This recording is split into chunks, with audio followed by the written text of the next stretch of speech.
გამარჯობა, ეს არის გადაცემა გვერდიდან და მე ვარ დავით კალანდია.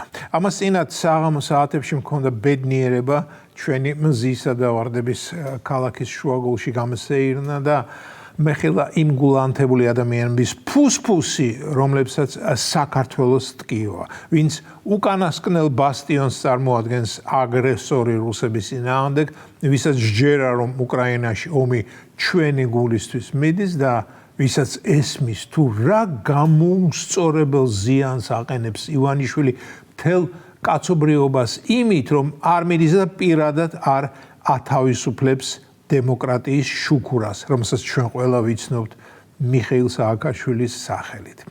ეხ, გავიარე რუსთაველზე და გამეღიმა. განსაკუთრებით გამაღიმა ერთმა ბანოვანმა, რომელსაც შინ ალბათ მრავალრიცხოვანი მშიერი შვილი ელოდებოდა, ის კი იდგა რუსთაველზე და ხელში ეკავა პლაკატი, რომელზეც ეწერა, რომ უწყვეტი პროტესტის 494 დღეა დღესო.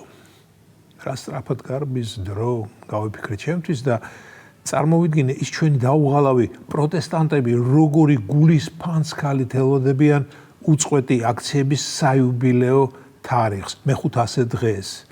ამ დღისთვის დარწმუნებული ვარ, უკვე იკერება დროშები და იღებება წითელი ალმები. რგვალი თარიღები ყველას გვიყვარს და მეც დიდი სიამოვნებით გვერდიდან რასაკვირველია დავკვირდები ის საბრალონი როგორ აღნიშნავენ თავიანთი უწყვეტი წანწალის მე-500 დღეს. საბრალონი რატომ არიან? იმიტომ რომ მათი უწყვეტობის მე-500, მე-1000 თუ 1000 მე-1 დღეც რომ იყოს, მაინც ვერაფერს გახდებიან, ვერ გაიმარჯვებენ და ვერ გაიმარჯვებენ იმიტომ რომ ტყუილს მოკლე ფეხები აქვს და მოკლე ფეხებიანი ვერასდროს იმარჯვებს. მათი შემართება ხომ სრულ სიცრუეს ეფუძნება, არის მკვდარშობილი, არის თითიდან გამოწუწნული, არის შპიონების მიერ მასებში შემოგდებული, დიახ. და იმის გამო რომ ჩვენი მთავრობა მეტნაკლებად ჰუმანური და ვეგეტარიანულია, ეს უაზრო ჩოჩქული არ მორჩება და სამყაროს დასასრულამდე გაგრძელდება და ეჭვმაქვს რომ დასასრულის შემდეგაც იწანწალებენ. მოკლედ ტიპებმა გასართობი იშოვეს. ვიცნობ ერთ ორს, ვინც უკვე ის მიეჩვია იქ ბორიალს იმ ეგრეთ წოდებულ საპროტესტო აქციებზე ხტუნვას, რომ დამოკიდებულები გახდნენ, დიახ. ერთი დღეს რომ გააცდინონ, ლომკები ეწყებათ, ხო და იარონ და იწანწალონ. თავარი კანონი არ დაარღვიონ და იოლად აალებად სითხეებთან შეხება არ იქონიონ. მე რა მიჭირს, მე ცენტრიდან შორს ცხოვრობ, მაგრამ ვინც იქ ახლო-მახლო ბინადრობს, აი ისინი არიან ცოდონი. არავის არაფრისგან მოუწოდებ, მაგრამ წარმოვიდგინე მე რომ მეცხოვრა იქ, ალბათ სახალხო რაზმს ჩამოვაყალიბებდი და სრულიად შესაძლებელია, რომ რაღაც კითხვა-პასუხის რეჟიმში ყოფილიყავი იმ უაზრო პროტესტანტებთან. რით დამთავრდებოდა ეს თქვენი ფანტაზიისთვის მომინდია. თუმცა ალბათ ახლა სხვის საქმეში ვერავია.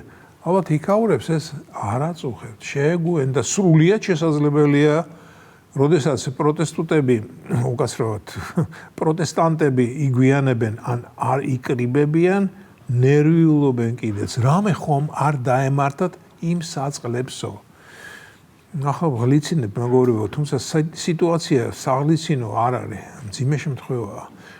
ხშირად მიფიქრია, რამე თუ ეშველება მათ, მაგრამ რას რო გადის ჩემი აზრით სიტუაცია მძიმდება.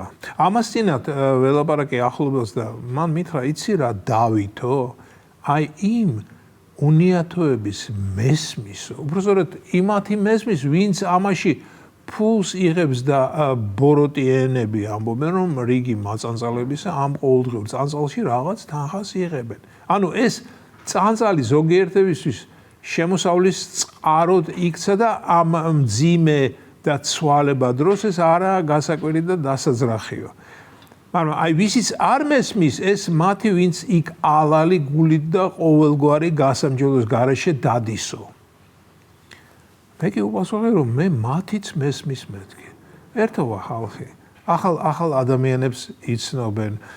არაა გამორიცხული რომ იქ ვინმეს ბედიც გაეხსნას, ან პირიქით დაეხუროს. ხალხმა სეირი ნახა, საღამოს გადიან ცენტრში, დაიჭერენ ხელში რამდენიმე იდიოტურ პლაკატს, გაიულ გამოივლიან, ჩახედავენ ერთი მეორეს ცარიელ თვალებში და დღეც გავა. განარჯობია რუსთავზე საწანწალოდ გასვლა ლუდხანაში, ან ღამის გაუგებარ კლუბში, ან სამორინაში, ან საროსკიპოში წასვლას. ხო და იარონ. თავარია, როგორც უკვე ვთქვი, არაფერი დააშავონ და თუ არ დააშავებენ, არც არავინ დაიჭერს. მაგრამ თუ დააშავებენ, მაშინ ნუ გაუკვირდებათ თუ კი კანონი მათ პასუხს მოსთხოვს. იმიტომ რომ კანონია ყველასთვის, როგორც გვარამია ხოშტარიესთვის, ისე ჩიქოვან სიდოროვ პენდერეცკისთვისაც. ძალიან გაუფასურდა ეს მთელი პროტესტანტული მოძრაობა. როდესაც ვინმე მარიზია ამის მედროში, ეს უკვე სრულიად არასერიოზულია, ასე მგონია მე.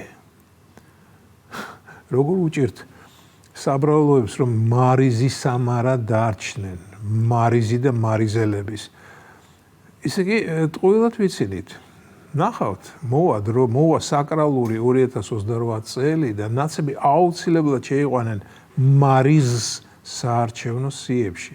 შეიძლება პირველ ათეულშიც მოხდეს და ძალიან გამიხარდება ასე თუ მოხდება. რასაკვირველია, ნაცების რაღაც რიცხვი აუცილებლად მოხდება პარლამენტში, თუ მანამდე ნაციონალური მოძრაობა არ აიგრძალა და ერთი სიამოვნება იქნება მარიზის ნახვა პარლამენტის მაღალ ტრიბუნასთან, სადაც ის მატერიალიზმსა და ემპირიოკრიტიციზმზე მწვავე სიტყვით გამოვა. ეს იყო გადაცემა გვერდიდან და მე ვარ დავით კალანდია.